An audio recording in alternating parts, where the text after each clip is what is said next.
Mesdames et messieurs, nous arrivons au terme d'une année qui nous a tous éprouvés et bouleversés.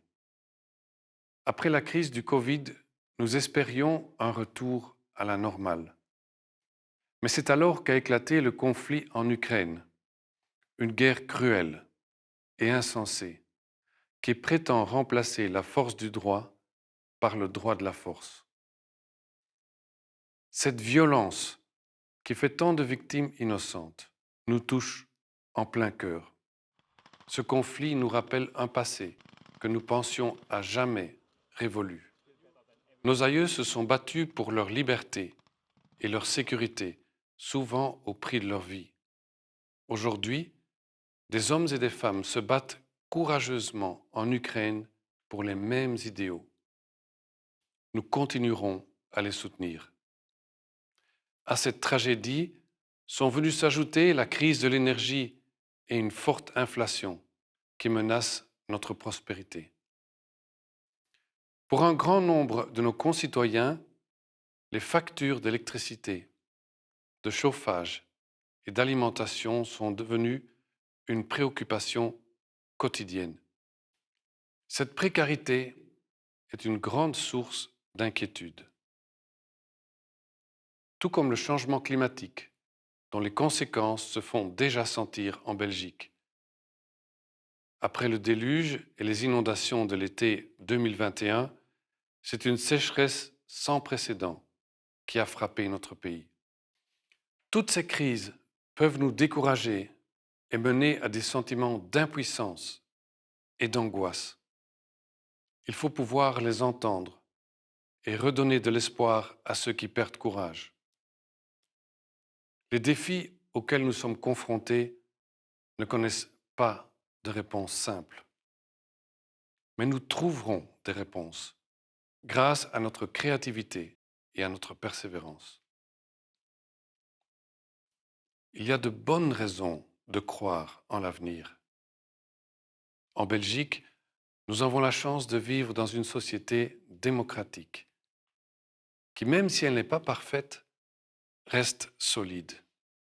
Une société dans laquelle ont été progressivement mises en place des mesures de soutien, des filets de sécurité pour ceux qui en ont le plus besoin. Autour de nous, nous voyons beaucoup d'engagement et de gestes de solidarité. Partout dans le pays, nos concitoyens ont spontanément ouvert leurs maisons aux réfugiés ukrainiens.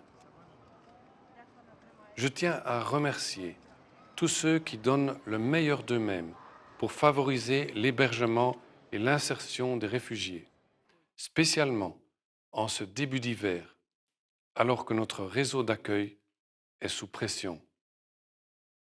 Mais aussi tous ceux qui s'impliquent au quotidien dans l'accompagnement de personnes en situation précaire, de malades ou de personnes qui vivent avec un handicap.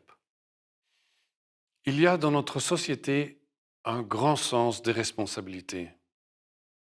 Je suis impressionné de voir combien il est présent chez les jeunes également. Nous sommes déjà nombreux à avoir adapté notre comportement pour réduire notre consommation énergétique et notre empreinte écologique. Enfin, l'histoire porte un message de confiance. Elle nous apprend que nous sommes capables de surmonter les crises les plus difficiles à condition de le faire ensemble. En effet, notre plus grande richesse, ce sont les liens que nous tissons. Plus que jamais, chaque acte que nous posons, si petit soit-il, chaque geste de bienveillance, chaque attention à l'égard de la planète fait la différence. Cela doit nous donner du courage et de l'espoir. Mesdames et messieurs, la reine et moi formons le vœu que l'année nouvelle nous ramène la paix dans le monde, en Europe, dans notre société et dans nos cœurs. Je vous souhaite un joyeux Noël et une bonne et heureuse année.